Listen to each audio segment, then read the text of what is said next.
Once upon a time, in a quiet suburban neighborhood, there was an old, decrepit house that stood as an ominous reminder of its dark past. Among its many eerie secrets was a dusty attic, where a forgotten radio lay in silent slumber, waiting to unleash its sinister power. The townspeople spoke of the haunted radio in hushed tones, for it was rumored to possess a malevolent spirit that tormented anyone who dared to listen. Its eerie presence permeated the air, filling the hearts of the curious with a sense of foreboding. One stormy evening, a young woman named Emily stumbled upon the old house while seeking shelter from the relentless downpour. Drawn by an inexplicable curiosity, she climbed the creaking stairs to the attic and discovered the forsaken radio, covered in cobwebs and forgotten memories. Intrigued by its vintage charm, Emily brushed off the dust and switched it on. A crackling sound filled the room, followed by a soft, haunting melody that seemed to seep into her very soul. But as the song played on, an unsettling sensation gnawed at her, as if invisible eyes were watching her every move. Unable to resist the allure of the haunting music, Emily became entranced, her anxiety growing with each passing note. The lyrics spoke of unspeakable horrors and whispered secrets, as if the radio were a conduit for the darkest recesses of the human mind. Days turned into nights as Emily became consumed by the radio's malevolent influence.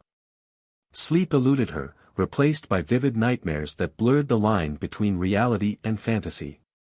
She grew gaunt and pale, her once vibrant spirit withering under the weight of an unseen force.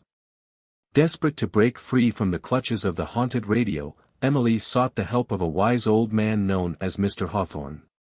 He was rumored to have a deep understanding of the supernatural and possessed an uncanny ability to unravel its mysteries. With trepidation, Emily shared her harrowing tale with Mr. Hawthorne.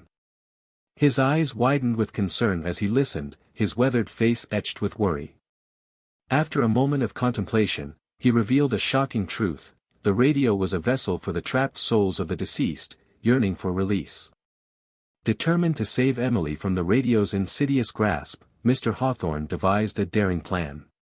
Together, they ventured back to the attic, armed with ancient relics and protective talismans.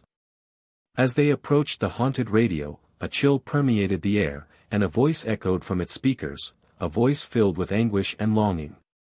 "Release us from this eternal torment," the voice pleaded. "Break the cycle, for we are trapped within the melodies of despair." With unwavering resolve, Emily followed Mr. Hawthorne's instructions, severing the connection between the trapped souls and the haunted radio. As the last link was broken, the radio fell silent, its once dreadful presence dissipating into the ether. Relieved but haunted by the experience, Emily thanked Mr. Hawthorne for his invaluable assistance.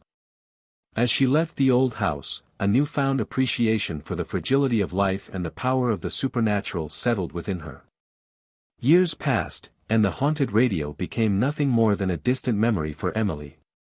But one night, as she sat in her cozy living room, the sound of static crackled from her modern stereo system. In a moment of disbelief, she heard a hauntingly familiar melody emanating from the speakers, a melody that sent chills down her spine. For unbeknownst to Emily, the spirits had found a new vessel, a new medium through which to seek their liberation. And as the song played on, a twisted smile curled upon the face of the haunted radio, for it knew that the cycle of torment had begun anew.